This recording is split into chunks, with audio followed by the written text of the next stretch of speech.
Dear students, हम हमारे पिछले वीडियो जो कि तकनीकी कारण से बाधित हुआ था, उसमें विश्वविद्यालय अनुदान आयोग के संबंध में हम इसके संगठन के संबंध में चर्चा कर रहे थे तथा हमने देखा था कि विश्वविद्यालय अनुदान आयोग या यूजीसी में जो सदस्य होते हैं वो कहाँ कहाँ से आते हैं, कौन कौन होते हैं।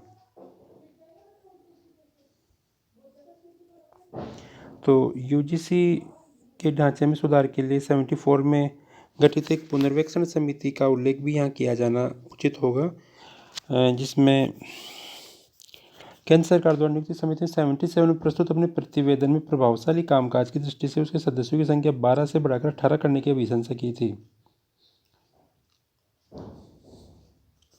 अर्थात इसके जो सदस्य हैं उनकी उसमें उनकी संख्या बढ़ाई जानी चाहिए, क्योंकि पूर्व में इसमें 10 सदस्य रखे गए थे। इसमें महत्वपूर्ण बात ये थी कि महाविद्यालय के प्राध्यापकों में से भी, जिनमें प्राचार्य भी शामिल हो सकते हैं, उनको लिए जाने के संबंध में इसमें सिफारिश की गई थी।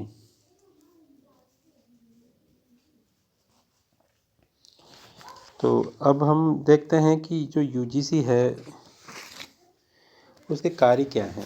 ये एक महत्वपूर्ण है कि यूजीसी के क्या क्या काम है, आयोग के कार्य क्या क्या है, फंक्शंस ऑफ यूजीसी। तो यूजीसी के सर्जनकारी अधिनियम के 3 अध्याय में आयोग के कार्यों का उल्लेख किया गया है। अधिनियम के अध्याय 3 की धारा 12 में आयोग के सामान्य कर्तव्यों का उल्लेख करते हुए कहा गया है कि आयोग देश में विश्वविद्यालय शिक्षा के उन्नयन और समन्वय के लिए जो भी कदम उचित समझे उठाएगा। इसके साथ ही आयोग देश में विश्वविद्यालय शिक्षा, परीक्षा और अनुसंधान के सामान्य स्तर को बनाए रखने के लिए भी आवश्यक कार्यवाही कर सकेगा। अधिनियम की इसी धारा में ये भी कहा गया है कि इन उद्देश्यों की पूर्ति के लिए आयोग, तो अर्थात अब आयोग क्या क्या कार्य करता है वो हम देखते हैं। यूजीसी के क्या क्या काम है। विश्वविद्यालयों की वित्तीय आवश्यकताओं के विषय में जांच पड़ताल कर सकता है। अपने कोष में उन विश्वविद्यालयों को बनाए रखने के विकास के लिए अनुदान दे सकता है जिनकी स्थापना केंद्र सरकार के एक्ट के अधीन की गई है। अपने कोष में से, फंड्स में से आयोग केंद्रीय विश्वविद्यालयों के अतिरिक्त अन्य विश्वविद्यालयों को उनके विकास के लिए जो अनुदान उचित और आवश्यक समझे अथवा इन विश्वविद्यालयों को किन्हीं विशिष्ट कार्यक्रमों को बनाए रखना तथा उनका विकास करने के लिए आवश्यक हो, उन्हें भी ये ग्रांट दे सकता है। अपने ग्रांट से, अपने फंड से में से आयोग उन संस्थाओं को भी केंद्र सरकार द्वारा विश्वविद्यालयों की तरह मान्य घोषित, declare deemed to be universities, कुछ एक डीम्ड यूनिवर्सिटियाँ होती हैं, तो उन्हें भी अनुदान दे सकेगा। इन सभी प्रकार के विश्वविद्यालयों को अनुदान स्वीकृत करने के लिए अधिनियम आयोग पर यह उत्तरदायित्व आरोपित करता है कि वह अनुदान देते समय संबंधित विश्वविद्यालयों के विकास की स्थिति, उनकी वित्तीय आवश्यकताओं, उसके द्वारा अर्जित उपलब्धियों, मानक एवं उन राष्ट्रीय हितों पर सावधानीपूर्वक विचार करेगा जिनकी साधना आयोग के अनुदान के माध्यम से होती है। किसी भी यूनिवर्सिटी को उसकी शिक्षा के स्तर संवर्धन के लिए सुझाव दे सकेगा। अपने सुझावों को क्रियान्वित करने हेतु किसी कार्य योजना को भी ये प्रस्तावित कर सकेगा।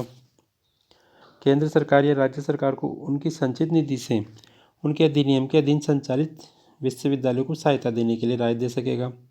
किसी भी राज्य सरकार या सक्षम सत्ता को उसके द्वारा चाहे जाने पर नए विश्वविद्यालयों की स्थापना या कार्यरत विश्वविद्यालय की गतिविधियों में विस्तार के लिए राय दे सकता है। केंद्र सरकार या किसी भी राज्य सरकार या किसी भी विश्वविद्यालय द्वारा कोई प्रश्न, जानकारी या राय के लिए आए तो उसके लिए प्रत्युत्तर देगा। देश में विश्वविद्यालयों को उपलब्ध कराने के लिए विश्वविद्यालय शिक्षा से संबंधित देश या विदेश से कोई भी ऐसे आंकड़े एकत्रित करेगा जो उचित समझे। किसी भी विश्वविद्यालय से उसकी वित्तीय स्थिति, शैक्षणिक स्थिति और ज्ञान की सभी शाखाओं से संबंधित अध्यापन स्तर एवं परीक्षा से संबंधित कोई भी जानकारी की मांग कर सकेगा। कोई भी अन्य कार्य जो आयोग देश में उच्च शिक्षा के उन्नयन की दिशा में आवश्यक समझे वह संपन्न करेगा। तो एक्ट की धारा 13 ये प्रावधान करती है कि आयोग देश के किसी भी विश्वविद्यालय के शैक्षणिक, परीक्षा संबंधी, अनुसंधान विषय स्तर की जानकारी करने के लिए उस विश्वविद्यालय की सहमति से उसका निरीक्षण भी करेगा। ऐसा निरीक्षण करने से पूर्व आयोग विश्वविद्यालय को ये सूचना भेज सकता है कि वह किन किन मुद्दों पर विश्वविद्यालयों का निरीक्षण करना चाहता है। ऐसे किसी भी निरीक्षण के बाद आयोग अपने प्रतिवेदन के सारांशों से उस विश्वविद्यालय को, उस यूनिवर्सिटी को अवगत करवाएगा तथा उसके अनुशंसाओं के आलोक में आवश्यक कार्रवाई करने का निर्देश भी दे सकेगा। एक्ट की अगली धारा ये प्रोविज़न करती है कि यदि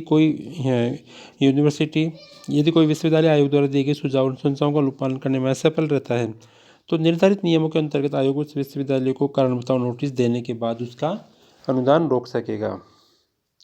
आजकल तो एक नेक होती है जो विश्वविद्यालय अनुदान के माध्यम से ही बनाई गई है। तो नेक की जो टीम आती है और वह प्रत्येक विश्वविद्यालय का कॉलेज का निरीक्षण करती है। उनके कुछ सेट पैटर्न होते हैं, उनके तहत वह निरीक्षण करती है तथा उसके आधार पर वो ग्रेडिंग करती है। उस ग्रेडिंग के बाद में ये तय होता है कि किसी भी विश्वविद्यालय को या संस्था को कौन सी रैंक मिली है।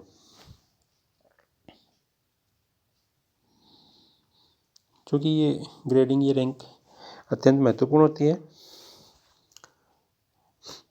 आजकल इन रैंक का महत्व काफ़ी अधिक बढ़ गया है।